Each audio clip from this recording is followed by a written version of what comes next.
أعوذ بالله من الشيطان الرجيم. بسم الله الرحمن الرحيم. تبارك الذي بيده الملك وهو على كل شيء قدير، الذي خلق الموت والحياة ليبلوكم أيكم أحسن عملا، وهو العزيز الغفور، الذي خلق 7 سماوات طباقا، ما ترى في خلق الرحمن من تفاوت، وارجع البصر هل ترى من فطور، ثم ارجع البصر كرتين ينقلب إليك البصر خاسئا وهو حسير، ولقد زينا السماء الدنيا بمصابيح وجعلناها رجوما للشياطين وأعتدنا لهم عذاب السعير، وللذين كفروا بربهم عذاب جهنم وبئس المصير.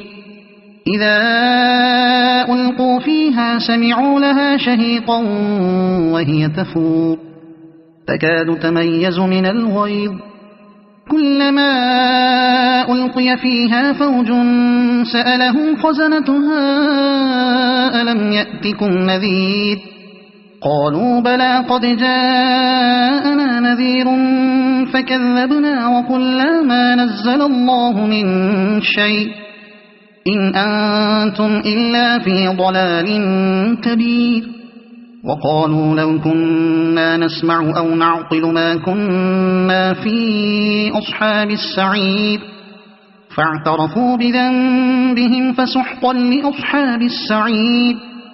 إن الذين يخشون ربهم بالغيب لهم مغفرة وأجر كبير، وأسروا قولكم أو اجهروا به إنه عليم بذات الصدور، ألا يعلم من خلق وهو اللطيف الخبير.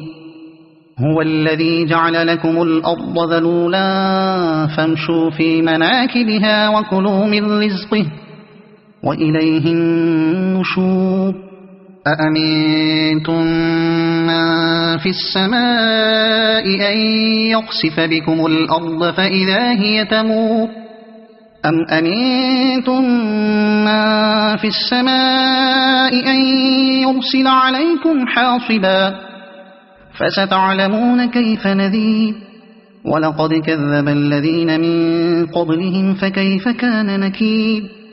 أولم يروا إلى الطير فوقهم صافات ويقبض ما يمسكهن إلا الرحمن إنه بكل شيء بصير.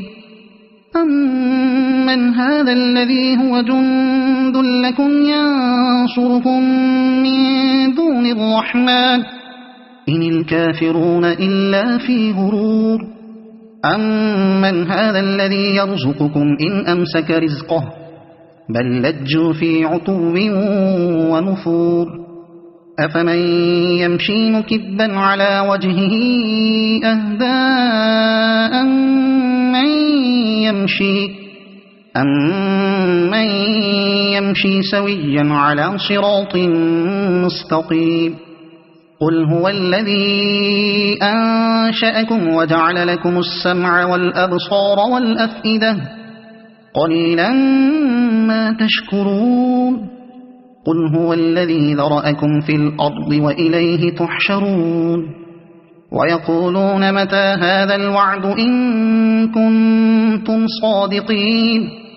قل إنما العلم عند الله وإنما أنا نذير مبين. فلما رأوه زلفة سيئت وجوه الذين كفروا وقيل هذا الذي كنتم به تدعون. قل أرأيتم إن أهلكني الله ومن معي أو رحمنا فمن يجير الكافرين من عذاب أليم. قل هو الرحمن آمنا به وعليه توكلنا فستعلمون من هو في ضلال مبين قل أرأيتم إن أصبح ماؤكم غورا فمن يأتيكم بماء معين صدق الله العظيم.